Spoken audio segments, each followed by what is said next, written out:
You've made a promise you actually kept. You've stopped yourself from saying something you would have regretted. You've thought about what your life might look like in 10 years and made a decision today because of it. A crocodile cannot do any of those things. Neither can a dog or a chimpanzee. Not really. Not the way you can. And the single physical, biological reason is a thin layer of tissue sitting right behind your forehead. That's the area you see in pink. The prefrontal cortex. It is the most recently evolved part of the human brain. It is the last to develop in your lifetime, and it is, in most literal sense, the structure that makes you capable of being a person.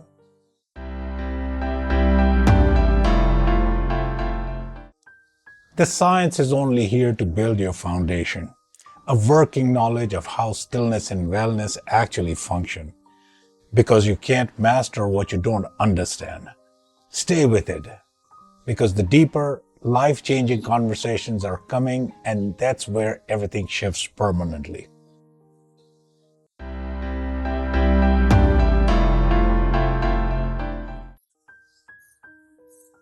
Let's get our bearings. The brain, in broad strokes, has layers of evolution baked into it.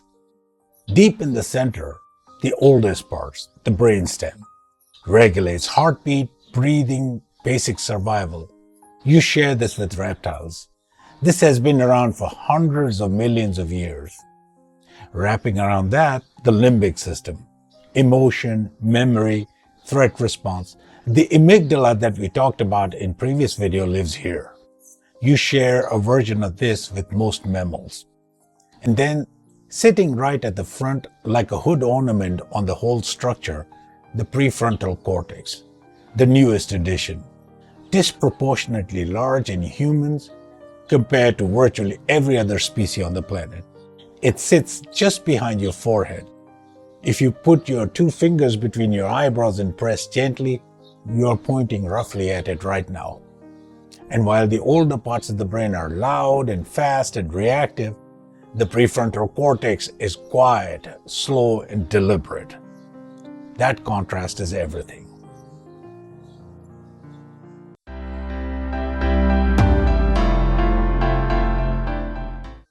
The prefrontal cortex doesn't do one thing. It does the whole category of things that make humans different from every other animal. Let me give you the big five. The ability to feel an urge and not act on it. You're angry, you want to scream, you don't. That pause, that's the prefrontal cortex putting its hand on the alarm your amygdala just pulled.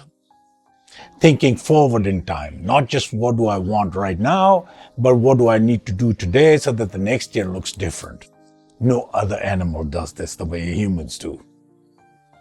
Decision making. Weighing options, considering consequences, running mental simulations to outcomes before committing. Every time you think, I do this, then that might happen, that's this structure working. Social behavior, understanding rules, empathy, reading a room, adjusting how you speak depending on who you're talking to. The PFC is deeply involved in all of it. Your personality, your values, your judgment, the consistent way you show up in the world, your sense of who you are when nobody's watching you. Lose the prefrontal cortex and you lose yourself.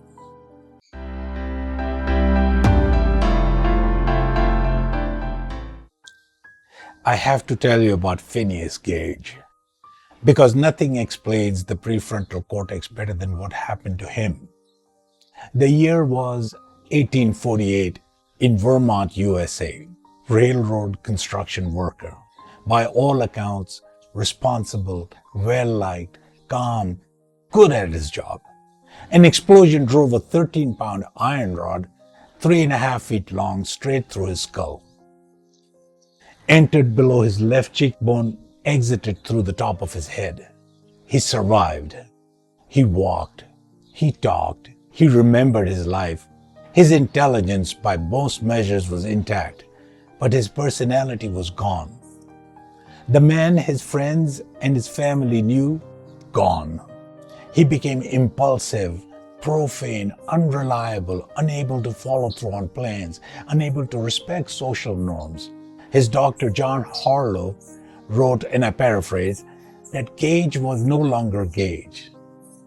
The iron rod had destroyed his prefrontal cortex. His survival was a medical miracle. What it revealed was neuroscience landmark. The prefrontal cortex is not where your memories live. It's not where your language live. It's where you live.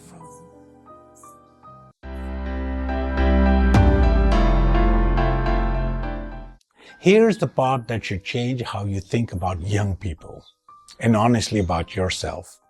The prefrontal cortex is the last part of the brain to fully develop.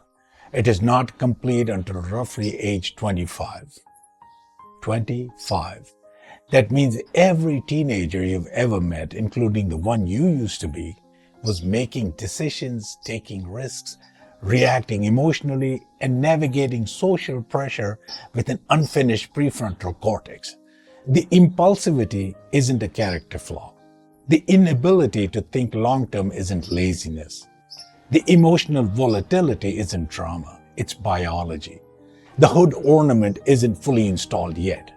And it also means that the early 20s, that period where people make some of the most consequential decisions of their lives about careers, relationships, finances, happen right at the edge of this development window. This is not an excuse for bad decisions, but it is an explanation. And honestly, knowing this should make us a little more patient with teenagers, with younger adults, and with the younger version of yourself that you probably still judge too harshly.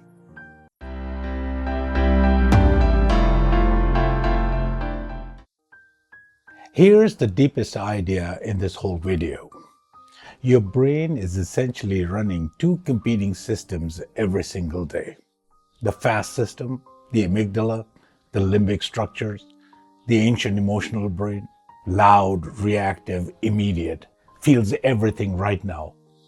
And the slow system, the prefrontal cortex, quiet, deliberate, thinking about tomorrow, next year, other people's perspectives, long-term consequences. Every moment of self-control in your life is these two systems negotiating. Every time you ate the salad instead of the burger, slow system won. Every time you sent the text you immediately regretted, fast system won. Every time you stayed calm when someone was rude to you, slow system, by a margin. Every time you blew up and later thought, why did I do that? Fast system hijacked the wheel. The prefrontal cortex can be strengthened though. Sleep, genuinely one of the most powerful things for PFC function. Chronic stress weakens it. Meditation appears to thicken it over time. This is documented in research, and I'm comfortable citing from Sarah Lazar at Harvard. You're not stuck with the version of yourself that acts before thinking. The slow system can be trained.